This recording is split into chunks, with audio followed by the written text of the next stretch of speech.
guys, good morning. This is Jason Flame, host of the Master Motivation Podcast, back for another amazing episode, providing you with motivation, inspiration, and education with Mr. Tommy Lee. Let me introduce you to him real quick. He began his martial arts journey just 7 years old and now brings over 5 decades of experience as a practitioner, instructor, and mentor. For more than 32 years, he has led East Coast martial arts in Annapolis, Maryland, building one of the region's most respected schools with a deep focus on character development and personal growth. Beyond his own academy, Master Lee has consulted with martial arts schools nationwide, helping leaders expand their impact and inspire more students. His greatest passion is empowering youth, teens, and adults to discover unshakable confidence, resilience, and self-belief. From guiding kids through bullying to coaching national champions, Master Lee's influence reaches far beyond the dojo. Today, he continues to innovate programs that help the next generation rise above limitations and realize they're capable of far more than they ever imagined. Thank you, sir, for taking the time to be with me today, just to have a great conversation and talk with our audience. Sounds good. So what's new in life? Tell me, it's been a while, actually.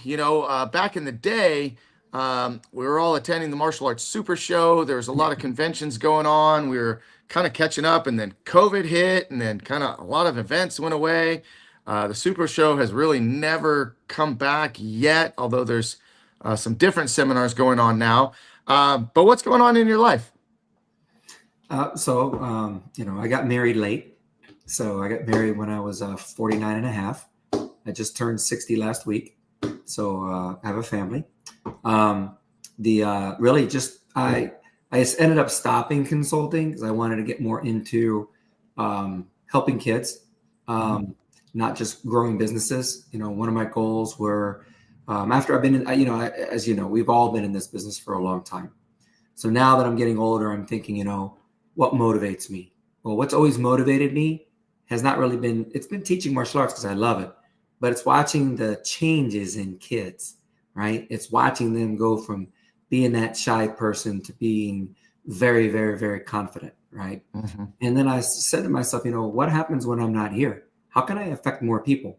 So then I really started looking into more programs like, Melody Schumann really looked, or Johnson now, really looked into, how kids' brains work and how they can really affect children, not just with martial arts, by teaching age-specific curriculums, right?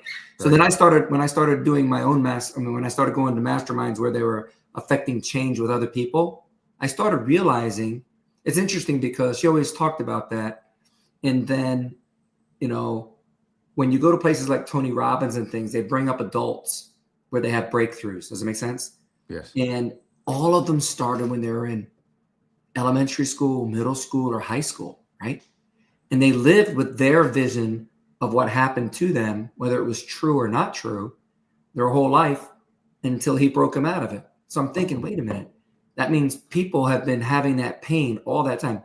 With martial arts school owners and after school programs and teachers in elementary school, what if we could give the kids the tool to respond, not react, so they can at least minimize, if not avoid, having a whole 20 or 30 years of internal conflict, right?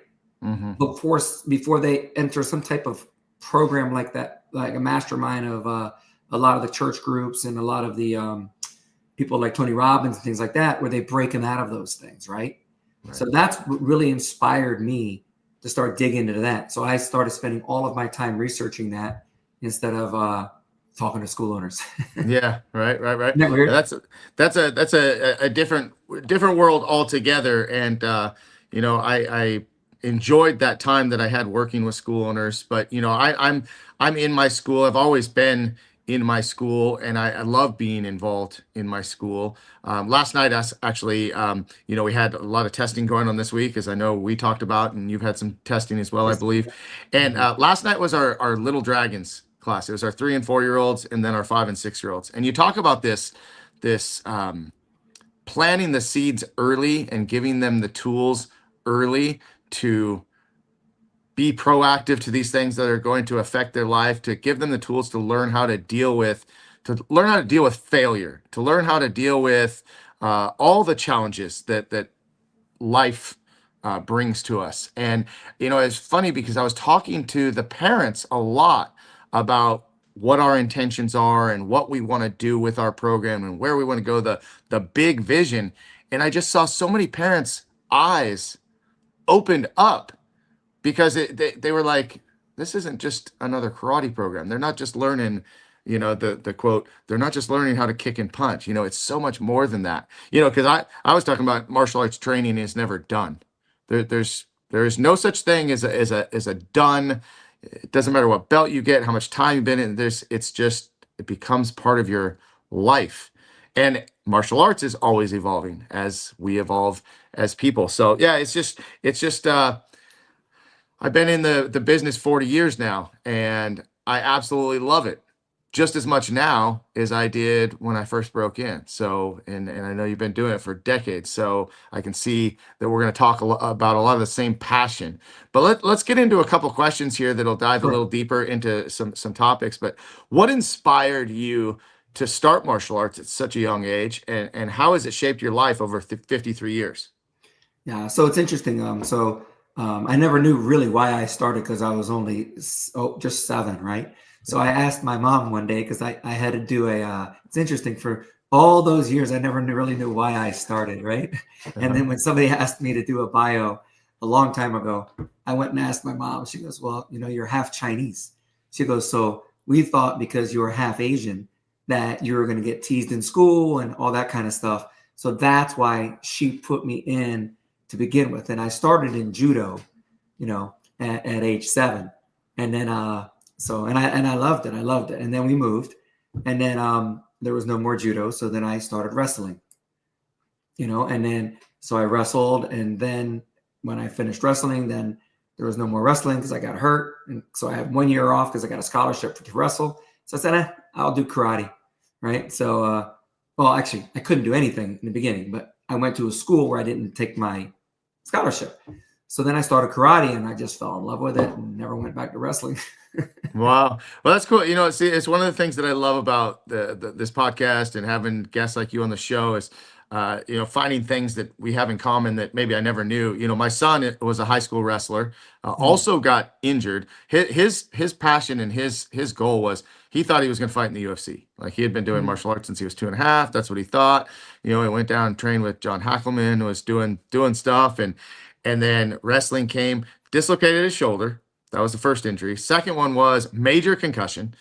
And then and he's like, dude, this is what my life's going to be like. I don't know if I want to do it. But like, I love wrestling. Wrestling has always been, I wish I would have, it's the one of the things that I can say, I wish I would have stuck with wrestling, because I did maybe 6 weeks of wrestling in high school. And then I went to the coach and I said, hey, I got a karate tournament this weekend. I won't be able to go to the wrestling meet. And he said, well, then you're off the team. I said, okay.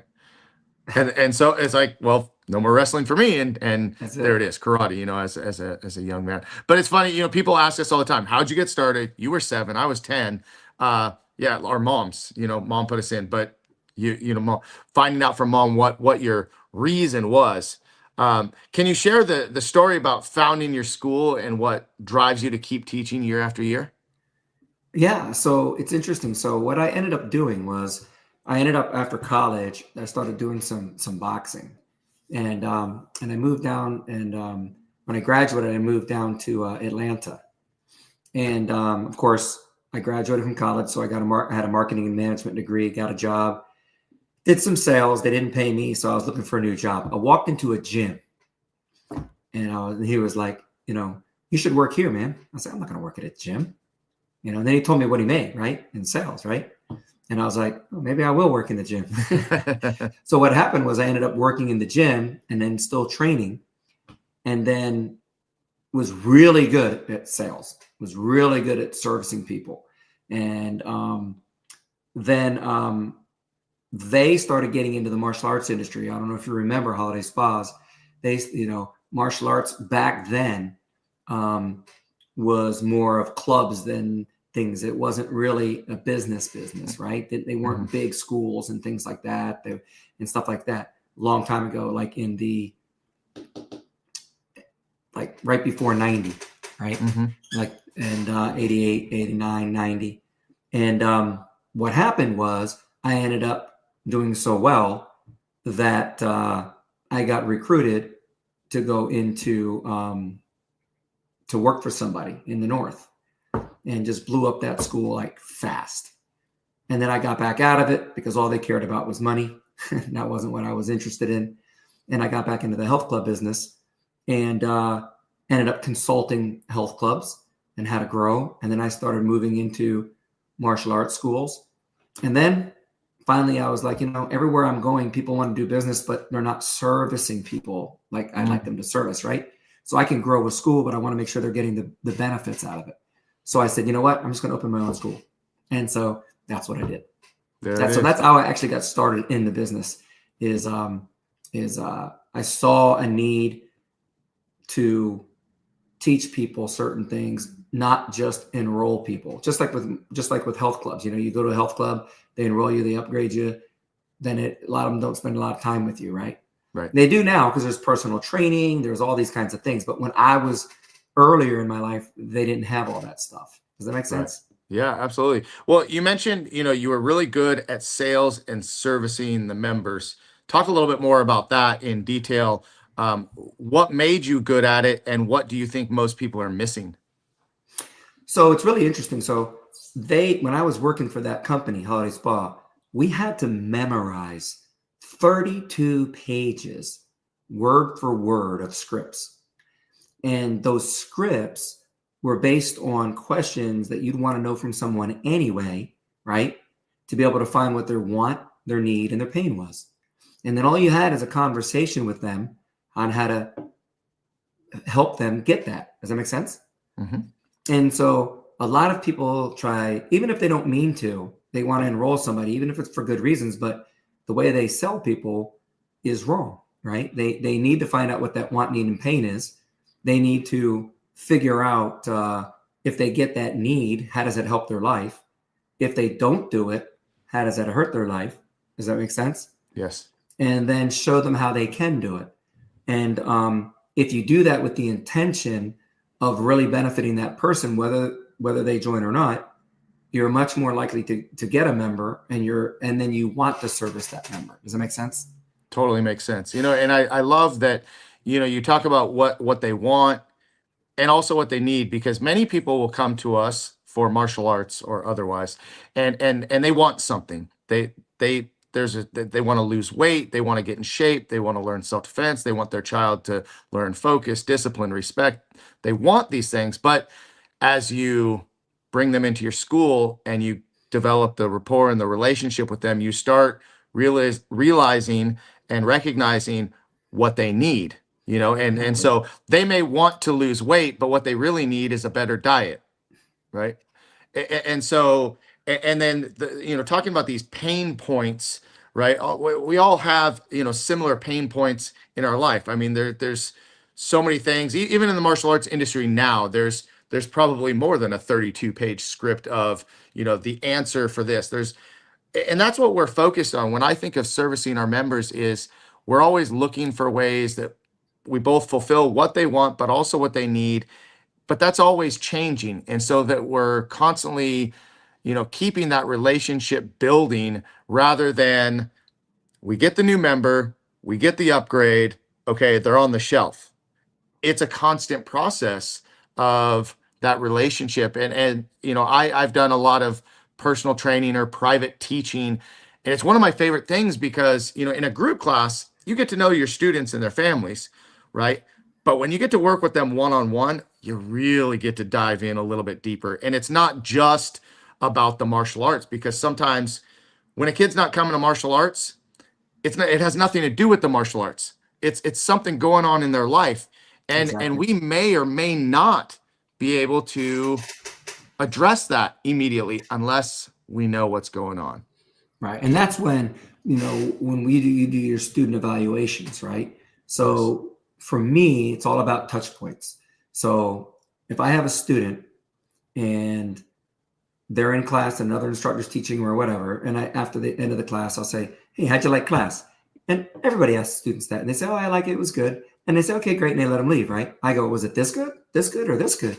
right? So if they don't say this good and they say this good, I say, oh, how can we make it this good? Oh, if I didn't have to do so many push-ups, or if I didn't have to spar, or whatever, right? So then I find, is it that there? And then if I'm walking by the bleachers or after class, and I'll say, hey, how's your son liking class?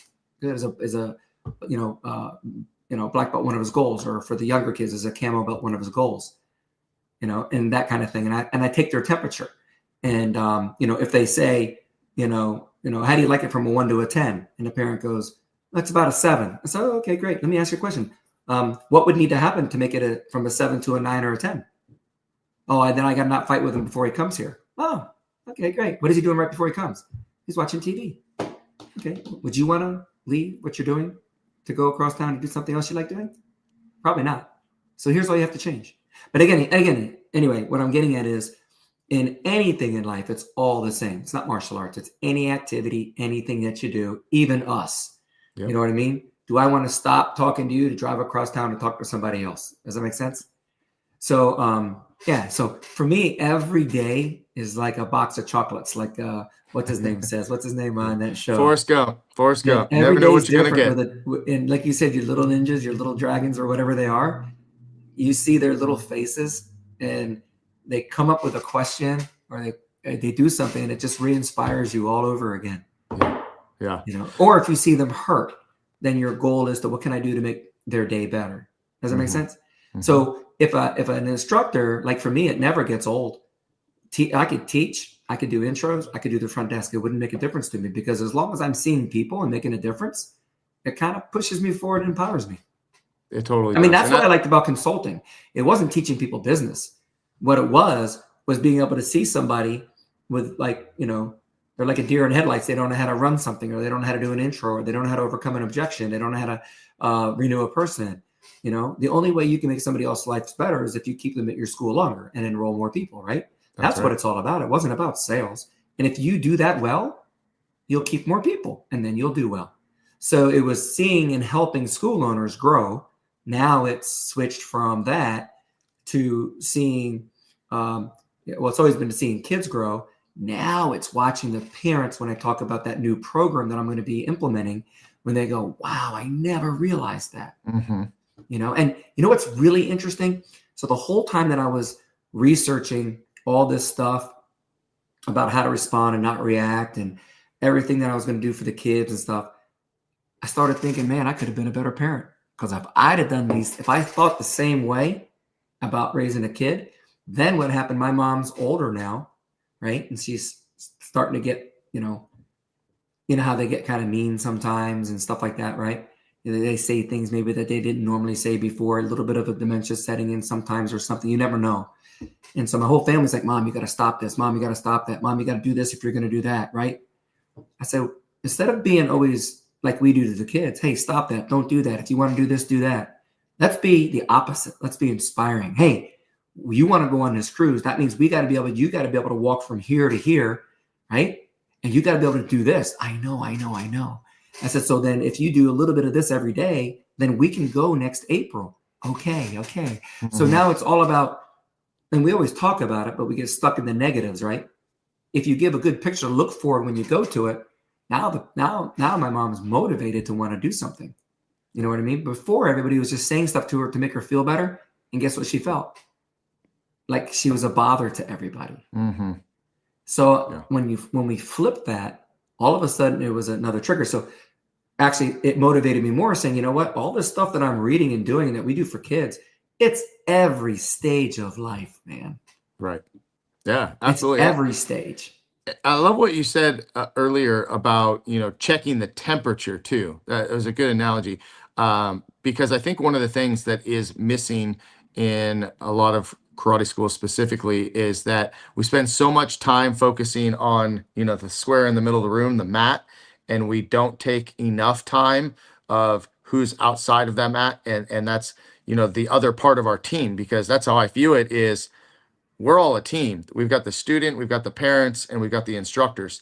If we're all firing on all cylinders, then everybody wins. If someone's not pulling their weight and we're not connected to each other, something's going to go amiss.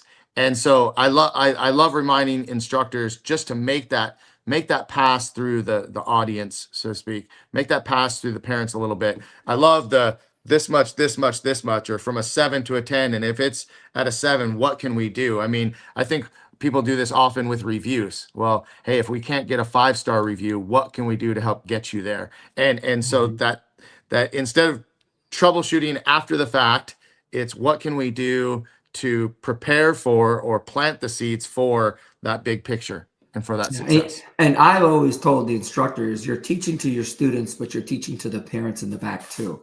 And then, another person that he's younger than me, but kind of a role model also, one was Melody, one is Roland Osborne. You hear him talk all the time, right? Mm-hmm. He's always talking about that positive thing because he wanted to get the teams going, right? Mm-hmm. So his whole message was being outside the classroom, even though he's inside the classroom. Does that make sense? Yes. And when you sit there and you hear him teach or you hear her teach, and other teachers too, right? I just haven't never heard you teach, but there's a lot of great instructors out there. But these guys did seminars when we did seminars, you and I, right? Yep. So I'm sitting there and I know a lot. I've been doing this all my whole life and I was a speaker myself, but I'm getting motivated listening to them, how to teach those 100%. Guys how to motivate people. And I was like, man, if that can motivate somebody that's been in the industry forever, it's going to definitely motivate a parent that's sitting in the bleachers to want these things for the kids, right? And so I started thinking about that. Every business, it doesn't matter if it's martial arts, if you're a teacher in gymnastics or dance studio, you know what it is? We are in the people business, and the martial arts is just a widget.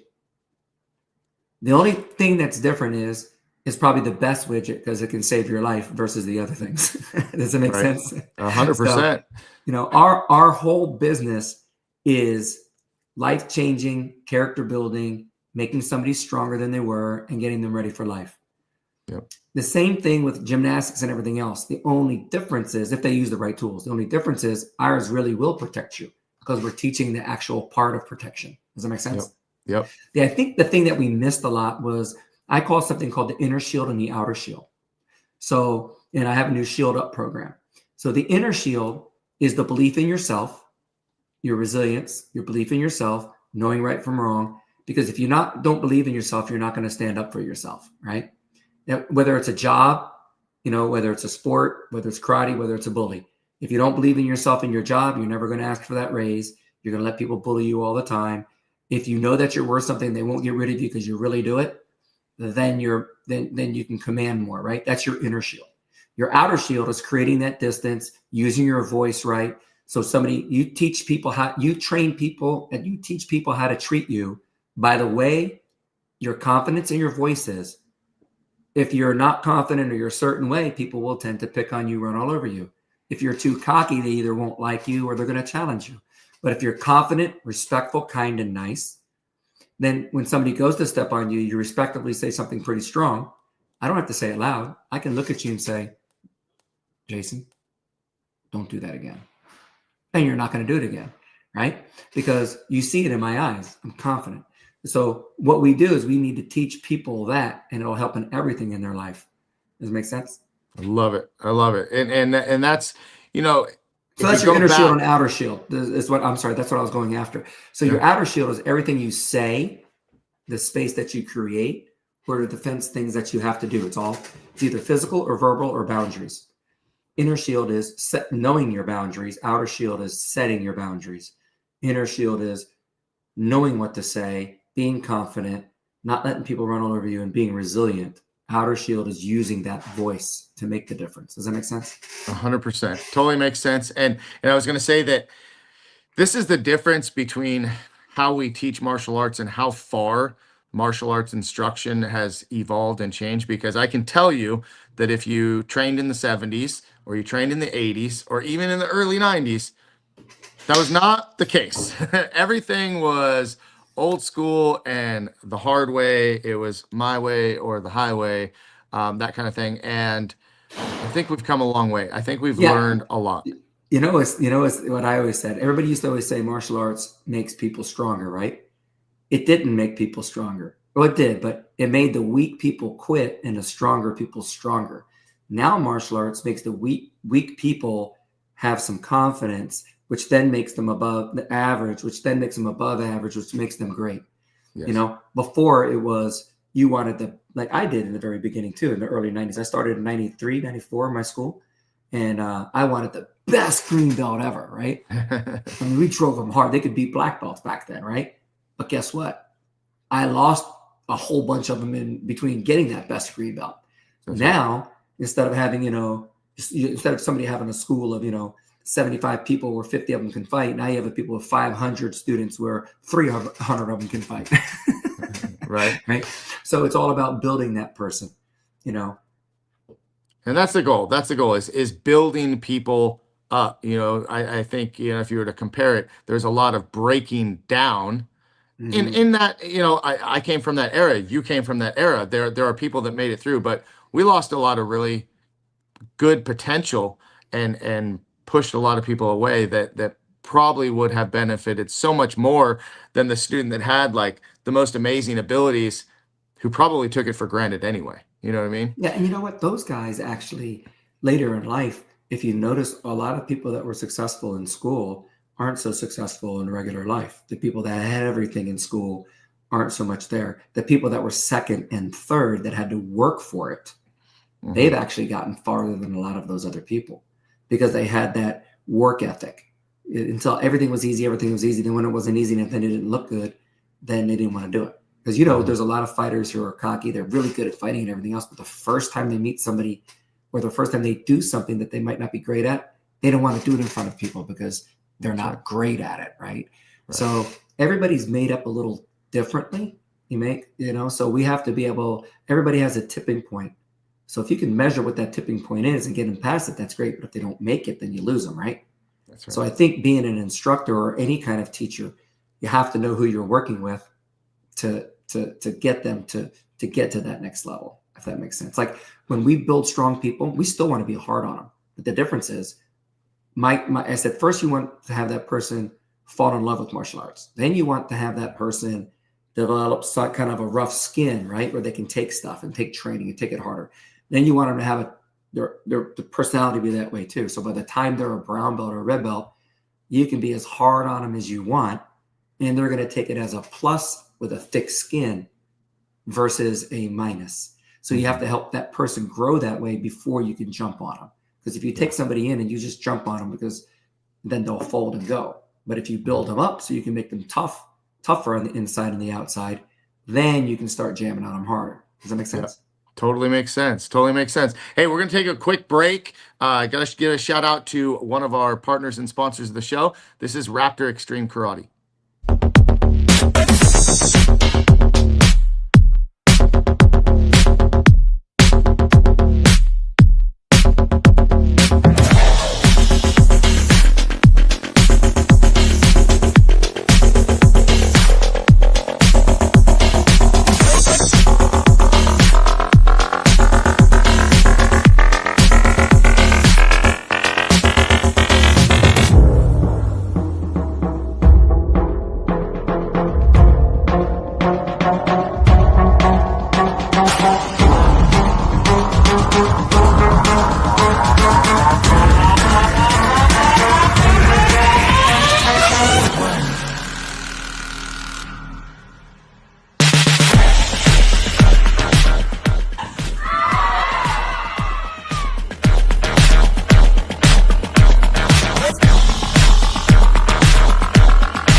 All right, guys, it's Jason Flame. Is that Kevin? That's Kevin Kowalczyk, 14-time world champion. Yep, out of Littleton, Colorado. Yeah, guys, it's Jason Flame, Master Motivation Podcast, back here with Tommy Lee. We've been talking a whole lot about the martial arts industry and how the martial arts has evolved and changed over the years. Talking about the benefits of martial arts that really helps to build our students up and build people up to make them stronger to face life's challenges. Let's talk a little bit more about your consulting work and how your consulting work in the martial arts industry led you toward your current passion for empowering youth. Sure. So it's interesting how that started was when I first opened my school, we did pretty good pretty fast. We ended up with 300 students in about 6 months. And we did really well. And so I was asked to speak at an event. It was Napa back then. And I went there and I spoke. And afterwards, I spoke about enrollments and overcoming objections and things like that. So it's interesting. A lot of people thought I was a sales guy. I wasn't a sales guy. What I was you find out why somebody wanted to come, find out the reasons that they didn't do it, and then you make them comfortable so they can make that transition to doing it. Otherwise, they're not going to get their goals, right? That's all it was. So I just did that, and I told everybody, here are the 10 ways people object to things. Here's what you want to find out, and here's how you can overcome them and make them comfortable. So it's not about sales, it's about education, right? Asking the correct questions. And man, I don't know if were you there after the seminar, they stayed out in the hallway, like long enough to where the promoter, I said, hey, can you stop talking to them so they can get into a seminar?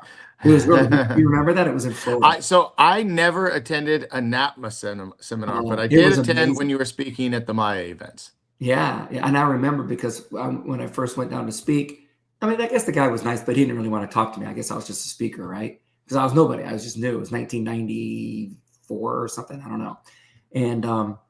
But then after that, he asked me to come over there. He asked me to do like a video and an interview and all that other kind of stuff. And then from there, they wanted me to write for them. So I did. And that's kind of where I started speaking every single year. And then when Maya started, I spoke for both of them. And then for all the building companies, I was speaking. So it was really interesting because I got to meet a lot of people and I got to meet a lot of successful people. And many of the people I met and that were in my seminars that I worked with are now about 5-6 years ago, they were the top guys.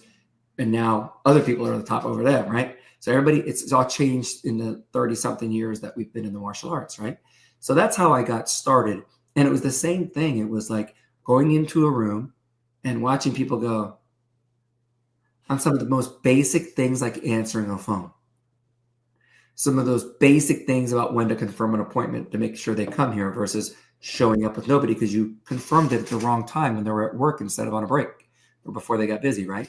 And overcoming objections and student evaluations and how to grow your school and then how to go into the community, right? So that's kind of how it started. And then I got to fly. And when I consulted, I got to fly and I got to meet all these awesome people changing lives with everybody. And some of the people that were really successful were not known at all, but they were making a difference in their communities.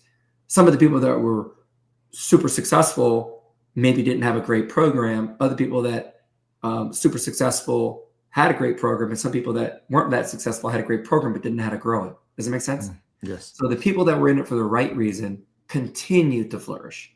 The people that weren't, they got in and got out and they did good and then they got back out. But the people, I think the passion, like you have the passion for it. I have the passion for it, and now my mission isn't martial arts, even though that's what I know.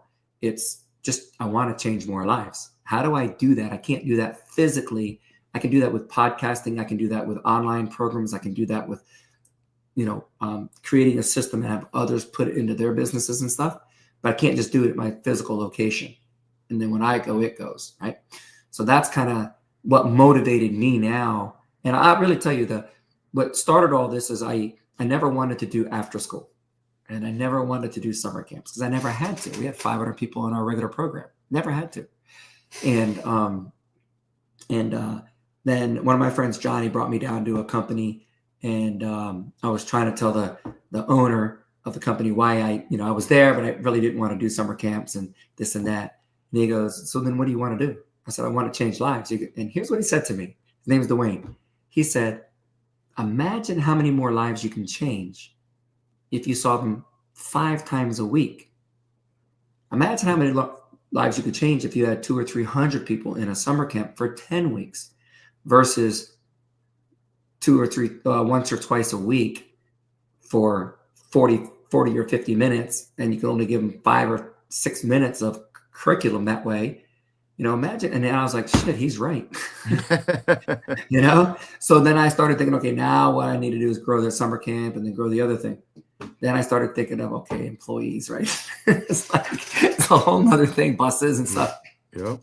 So, and Maryland has really ridiculous regulations. So then I was like, so I'm in that mode of getting through there.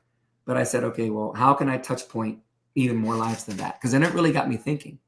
And I'll never forget at one of those seminars, Melody Johnson came up and spoke.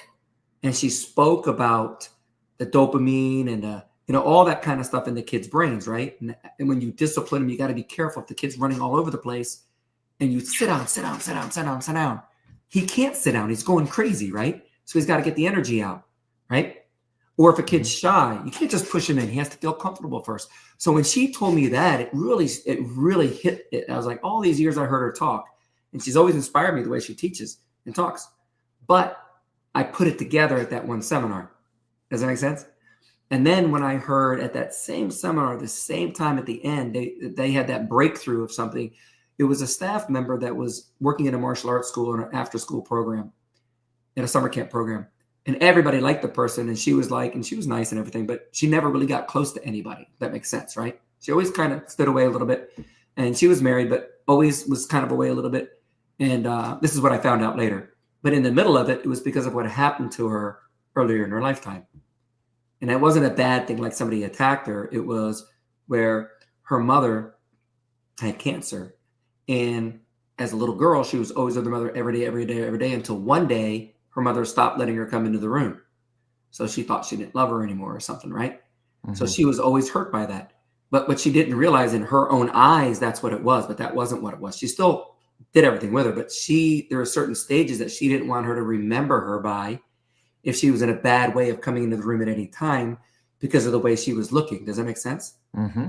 But she, in her own mindset, thought she stopped caring about her as much. So if her mother could do that, then any other relationship could do that. And she never wanted to face it again. That's at least what I got out of it, right? And I was like, holy shit, that's more than like abuse and stuff like that. That had nothing to do with any of that.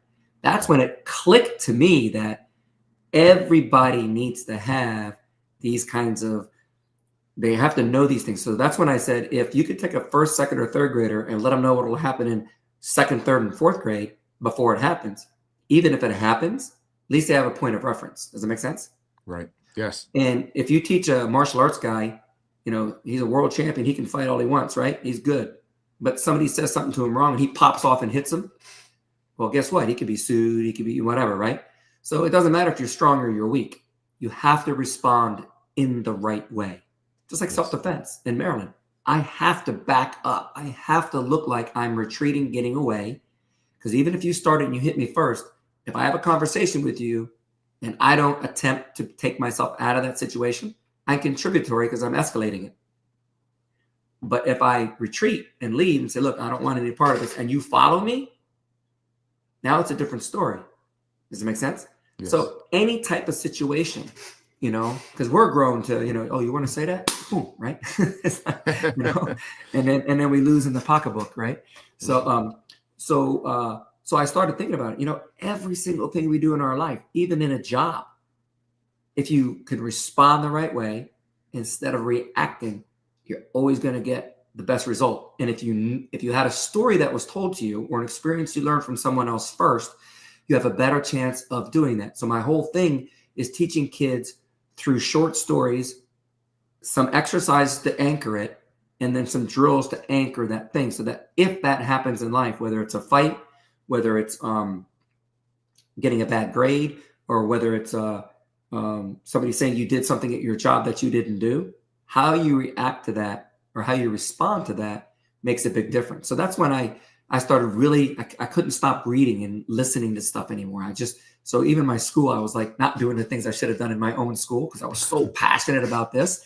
Yeah. It's really, I was like 24/7 listening to stuff at night, listening to stuff in the morning, running with the stuff in my ears. And I was like, oh shit, I better pay attention to my school. Hey, I want to give a quick shout out and just recognize someone watching.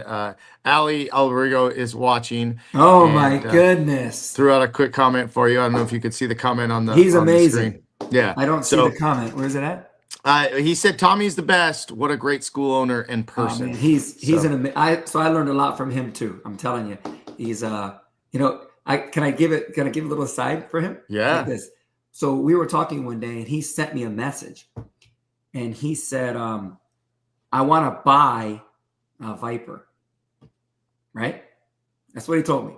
And he said, and this is what I'm talking about, goal orientation, right?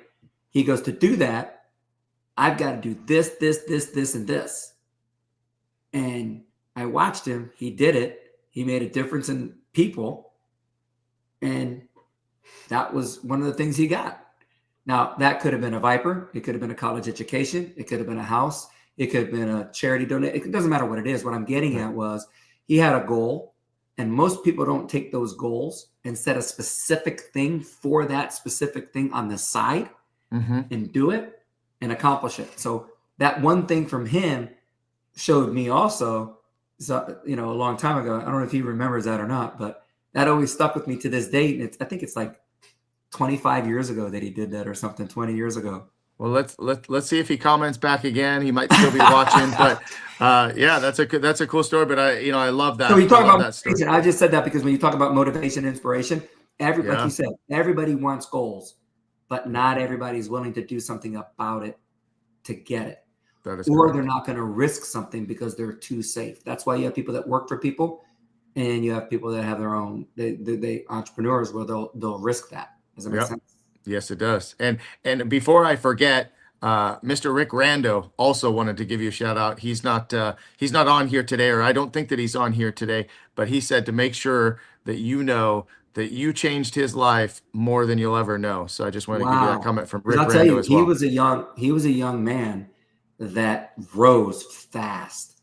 And the reason he rose fast is because of how, like you said, how committed you are to your goal. I don't know about his business. I just know how much he was into his students and how much he was into his school. And then by learning those practices and doing them, he grew really fast. So that's an honor. He's young. It's an honor. I appreciate that. Well, Rick, and I can tell you, I appreciate it. Yeah, I can tell you that he is still doing very well, and we talk fairly frequently. So yeah, he's doing amazing. He's doing great. Really, he's so positive too. I just love his positive energy. And by the way, Ali said that he does remember it, and he is still watching. So it's all about goal setting. So the goal is it still working? Is it still working? Well, what's the new goal? Hey, what are some memorable success stories from students who achieved something or achieved things that they once thought may be impossible? Any specific stories stand out to you? So I'm going to give you a story because everybody talks about their martial arts stories, right? So I have a bunch of those, but I'm going to give you one that's not really martial arts related, but it is. I had a gentleman come to my school, and his son was 17 years old. And when he came, half his head was kind of shaved off. He was very unconfident. He couldn't walk very well, couldn't talk very well. He couldn't get up very fast. And his dad came in and he says, I said, so you want to learn martial arts? He goes, well, I want him to be able to protect himself. And I said, okay, that's no problem. And I'm thinking in the back of my head, watching this person move, seeing him work, I can see where some people would tease him, right? And I was like, okay, so tell me a little bit about him. So then he said, well, he was a normal kid. And then he was diagnosed and he had 2 tumors.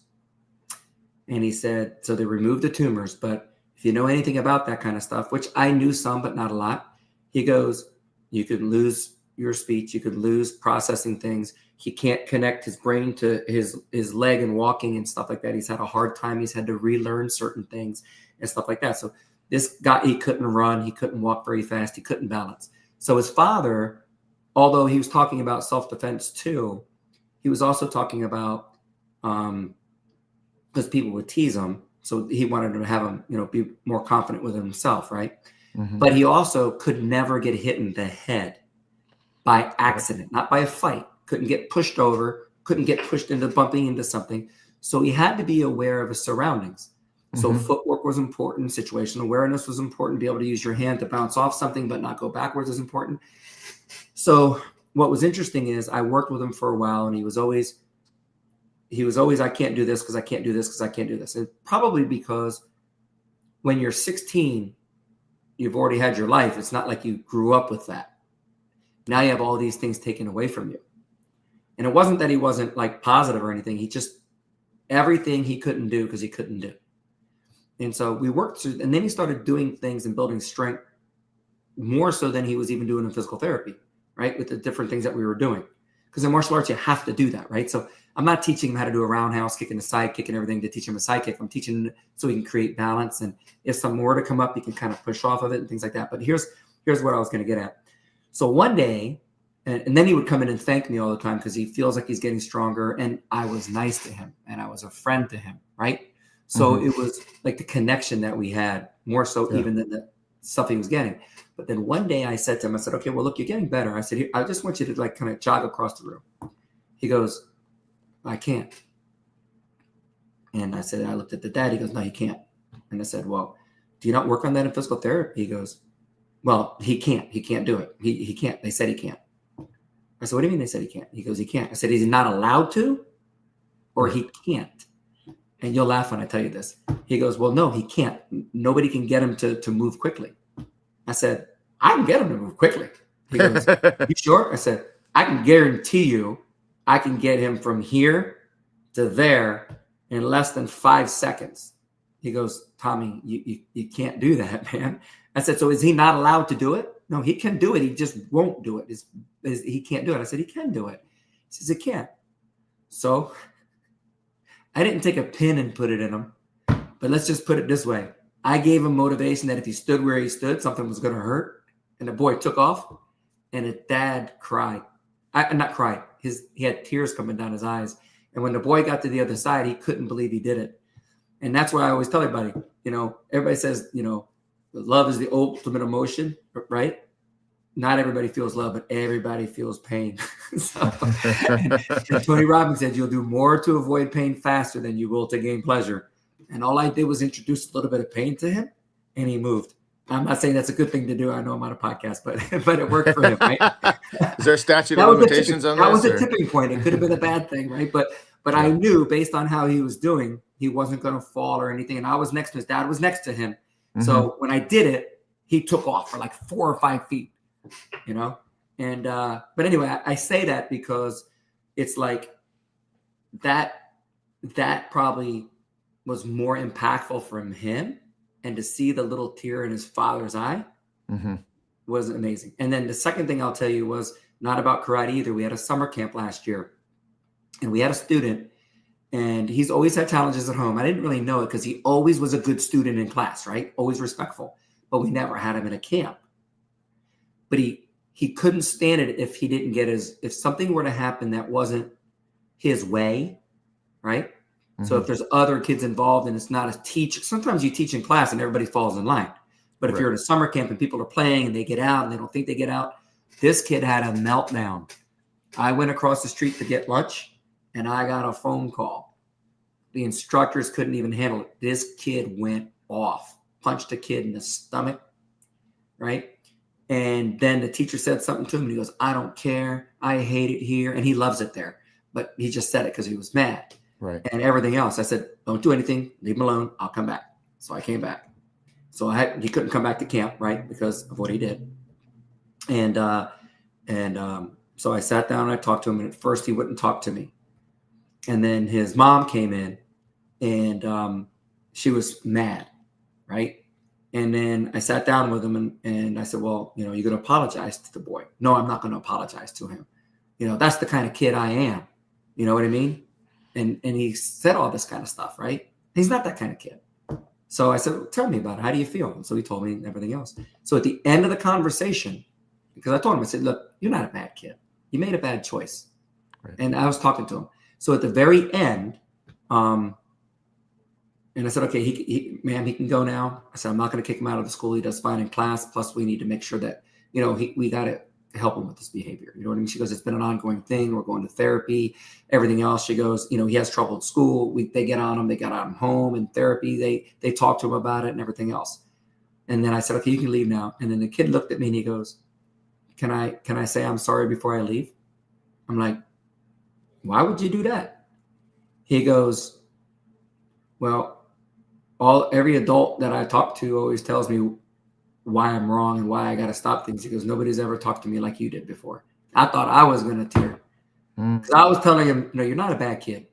If I thought that happened to me, I'd be upset too. I said, the only mistake that you made was that you yelled at an instructor, is that you hit somebody else. If I got mad at you, would you want me to hit you? Well, no. So I talked to him at his level. And then, right. and then the mom looked at me. She goes, well, that's interesting. And it was. And so, and he left. He couldn't come back all summer.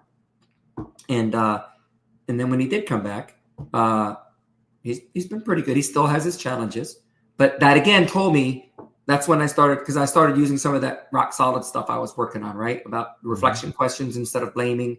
So it's all about reflection, right? And damn, if that stuff doesn't work, man, it works. And then I was like, man, and I knew this kid, I already knew him, but I never knew that of him. And I didn't think he was going to say anything. I was just talking to him, but I was just trying to use that new approach. And it worked. And I was like, wow. And so for the rest of the summer, we started using that approach, and it worked just about every time. Because sometimes we try to reason with kids, but they're not ready to reason. So they're going to scream, they're going to cry no matter what you say. So you let them alone. They'll calm down on their own. And if you say, well, if you keep that up, you're not going to play, they get even madder, right? And if I say, listen, I want you to play as soon as you're calm, so you can go back in, and you can go back in again.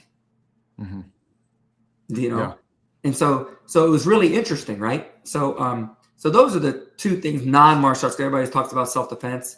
You know, I have the one where the self-defense kid was getting bullied by 5 kids and everything else. And by the end of the summer, he took private lessons, and now he's in the military, right? But good for him. But so we have all those. So I just thought I'd share that, because that's not like a real karate story. It's more in karate, but it's not a karate story. I love what you said. That he's not a bad kid. He made a bad decision. And I've had to explain that to my own children before, you know, because they can get hurt feelings when they think that we're mad at them. And I'm like, you know, I'm not mad at you. It's the decision that you made, or the behavior that you had, in separating those two. I think, you know, I've had situations with kids just like the one you're talking about, where, you know, he kind of just gets labeled as that kid that's like, he's always doing bad stuff. And so he immediately puts up his defense. And his defense is, I don't care. You're not going to tell me. This is, you know, I'm tough. But when you're like, look, dude, you know, you're a good kid. I like you.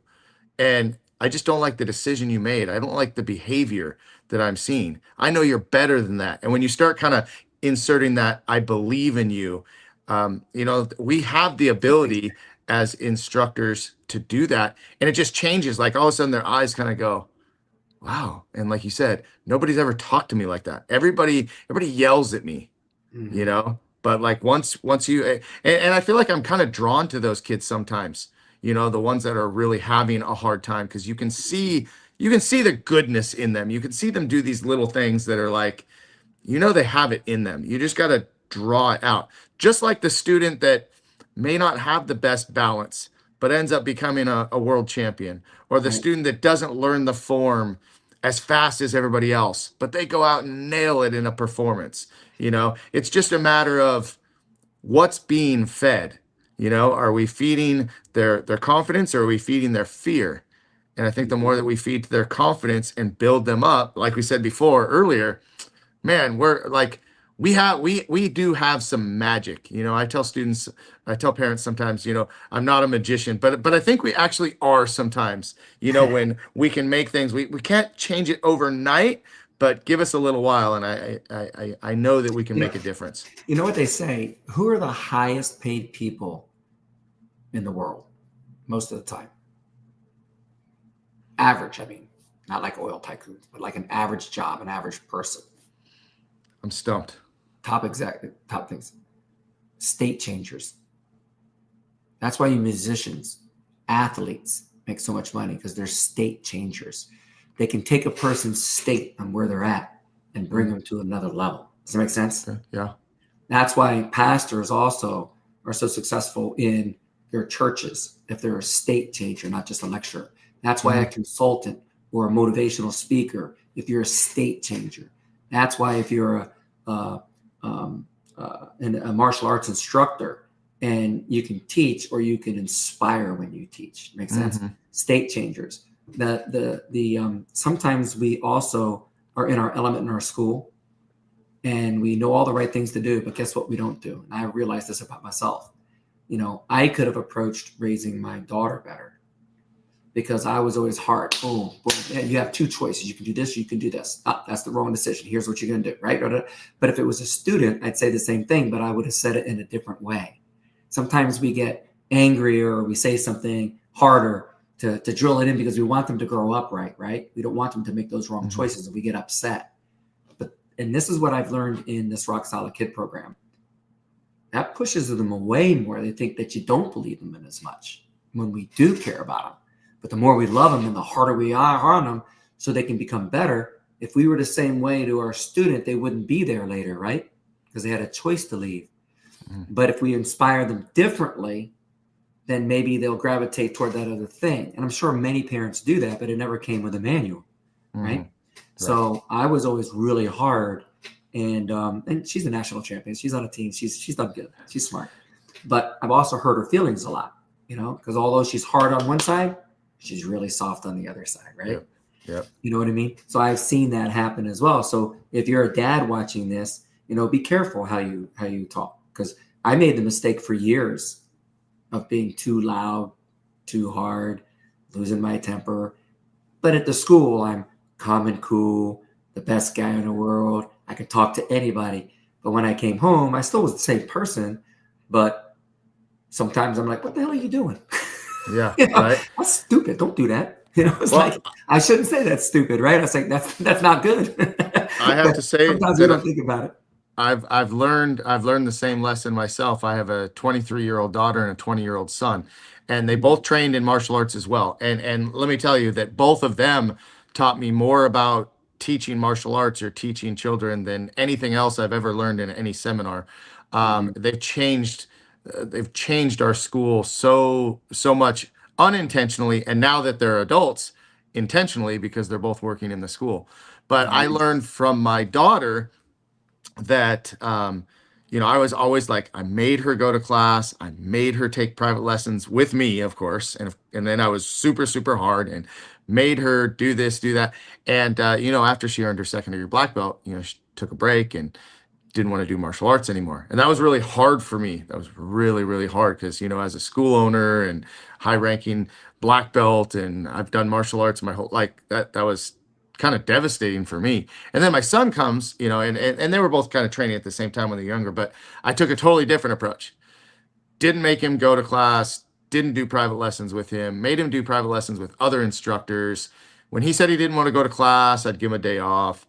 And here he is now at 20 years old, earned his 4th-degree black belt, teaching in our school full time, competes and does all this stuff. And I'm like, maybe it was the wrong approach, or maybe it was just the wrong approach for that person, right? Because everybody is different. But yeah, man, we learned so much from that. Let me throw this up here real quick again. Allie says, I was always a strong motivator with my daughter. She trained for 21 years, but no longer trains. I wish she stayed and continued. And I bet he's feeling some of the same things that I was just talking about, with my daughter. Luckily, it took, well, I shouldn't say luckily, it took a life change. When my wife was sick last year, we needed a little extra help in the school, and immediately, my daughter hadn't been training in years, immediately stepped up and said, Dad, where can I help? What can I do? And she started working in the school and hasn't stopped. And I tell her all the time, I'm like, your job is done. You're good. No, I like it. I like working here. I like being here. And I can't even say how much of a difference my kids are making. And I love watching them, because I started owning my school at 20 years old, watching them at that age now doing what they're doing. It's a pretty cool feeling. It's pretty neat. So my daughter's great at the front desk. She's a great instructor. She's a national champion. She's good at motivating people, but she's also really good at dance. She's really good at school, and all the family's in the medical field. So she wants to be a doctor. I'm like, damn. Losing a good one. You can make more in my school. And everybody's in that field, and they don't, it's like again, martial arts is just martial arts. I'm like, well, look what all this gave us, right? And I was like, so we'll see. But so. Well, hey, you probably can't believe this, but it's already been an hour. You said an hour, sir. and I said an hour is going to go fast, man. It's been a long time since I've seen you. Still look young. Yeah, thank you, sir. You look at you, man. 60 years old. You don't look a day over 40. Still, it's all that martial arts training. That's what keeps us young, training with the kids, right?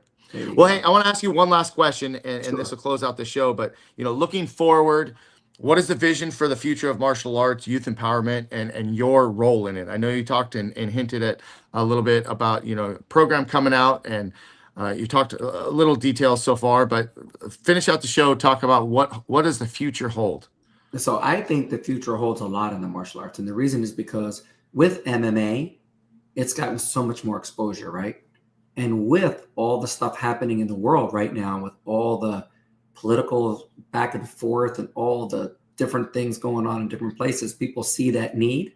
And also with the rise in all the kids having so many challenges,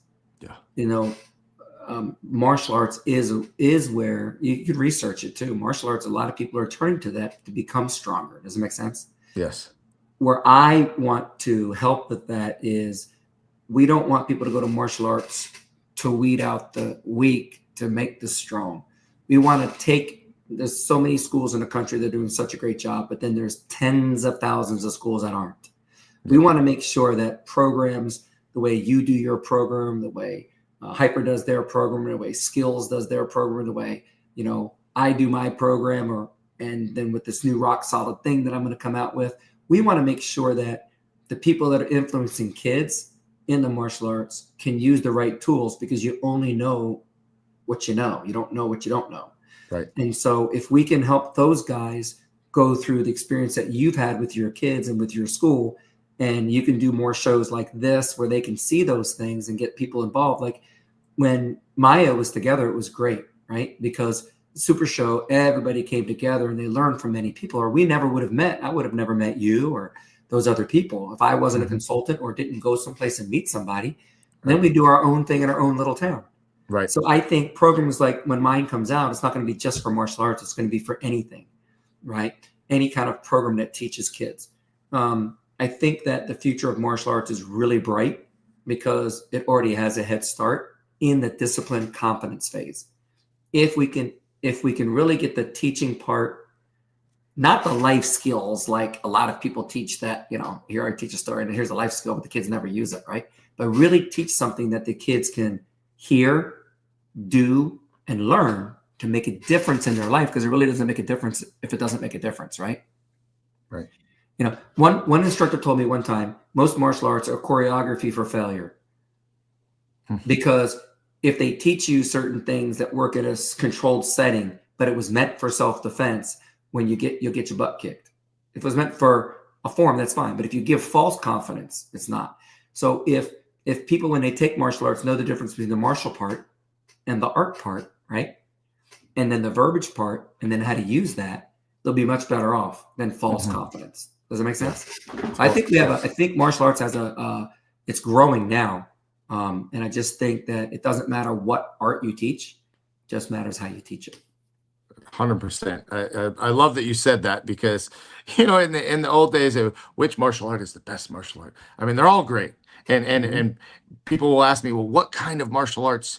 When a student moves to a new town, and they can't find a school that matches the style, I'm like, forget about the style. Find the right teacher, because the right teacher, no matter what they teach, is going to give you the tools that you need. And so, yeah, I agree with that. And so everybody, like some people call me up and says, do you teach Kung Fu? Right? And I said, oh, did you take Kung Fu before? You know what most of them say? No. They just heard about it on TV, right? Right. Now, if they say yes, then that's a little different, because they might want to do the same discipline they're doing. Right. But then I always tell people, well, I heard, this had the best, I was thinking about you, but I heard this Krav Maga had the best self-defense, right? And I was like, well, it depends. What are you looking for? And they said this. I said, what's the situation? And I said that. I said, well, this is what I would do if I was you. So you can get it there, you can get it here. And now you need to find a right teacher that's going to teach you that. Because if you need self-defense right this second, no matter what martial arts you go to, if you learn a structured curriculum, you're not going to get what you need immediately, because it might be taught 6 months later or 10 months later. So if you're being bullied right this second, you need a private lesson. That's what you need right now. If you're in danger right now, that's what you need. If you just want to learn something for self-defense in general, and you're not having it, then you can go where you want to go. Does that make sense? Yes. So it's always, again, what is the benefit for the person that's in front of you, and match it. And if it's not for you, like I wanted a guy that wanted to be an MMA competitor. Don't come to me. I'm not going to teach you that. Right. I wanted somebody that wanted to learn weapons in the beginning. Well, you can learn weapons later, but not in the beginning. Well, then he's not for me, and that's what he wants. Yeah. So that's okay, because they would have quit anyway. Right. And that's okay, because, it took me a long time to realize that, I'm not the right fit for everybody. It's not, no school is a one size fits all. I No. really, and so, but it took me a long time because I wanted to bring everybody in, but there's certain personalities and there's certain things that people want or need that I'm not going to be the best fit. And that's okay. But I know exactly who I am and what we stand for and what we offer and what we teach and what we can do and what we will do. And if that's what you're looking for, man, come on in. Yeah. One more thing before we go. I know our time's up. The other thing is like we're gearing down. I'm actually pushing some people out, believe it or not, because some people are so now after this COVID thing. Sometimes they'll pay you, but sometimes they'll come to class. Sometimes they won't. They want to test anyway, but they got this, they got that, they got this, they got that, they got this. So finally, I'm just like, look, if you're going to be consistent, you can come. If you're not going to be consistent, go do something else. Because you can't just, because if you come in halfway, you're not doing it. And because here's the problem. Because we kept those kids in, we lost some people that were really serious. Yeah. Because they weren't getting what they needed because we tried to cater to everybody in that same classes, right? Right. So now I'm like, you know what? I'm splitting it down. I don't care what your age is and what your belt is. If your mindset's here or your mindset's here, that's where you need to belong. Because I can deal with the skill sets, but if you're coming, what I'm saying. So we are now having the benchmarks. As long as you hit those benchmarks, you can stay in this class. I don't care what belt level you are. On the kids, I mean, the adults are different, right? But the little kids, right? Because whether they're a little dragon green belt or a little dragon brown belt, what's the big difference, right?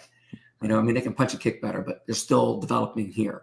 Mm-hmm. You know what I mean? And if you got the kids spinning and you're always stopping to that kid spinning and the class slows down, those kids that have great potential, their parents are like, I love the school, man, but I want them to work out. Yeah. But if you're always over here, then you lose those kids. So I'm like, okay, well, if they're on the extremes, you belong here, you belong here. If that doesn't work for you, go someplace else. Yeah. Well, hey, Tommy, thank you for your time. Thank you for just chatting with me for a little bit. It was great catching up. It's been quite a while. We'll have to do it again soon. And of course, get yourself back on social media a little bit because that's, it's one thing I hear, everybody social media, the ups and the downs. And for me, the greatest thing about social media is that I get to keep in touch with people that don't live in my town, don't live in the area, and I don't see all the time. But like, we can keep up with one another. So hope to see more of you there and wishing you all the best in your program. Looking forward to hearing about all the launch information. I'm sure we'll have you back on the show to do a kind of where is he now? So I'm looking forward to that. Wishing you a happy Thanksgiving and a great holiday season as well. Great. It was great catching up with you and good for what you're doing. I think it's awesome. Thank you so much, sir. All right. Have a great day, a good weekend. And guys, we'll see you on the next edition of Master Motivation Podcast. Take care.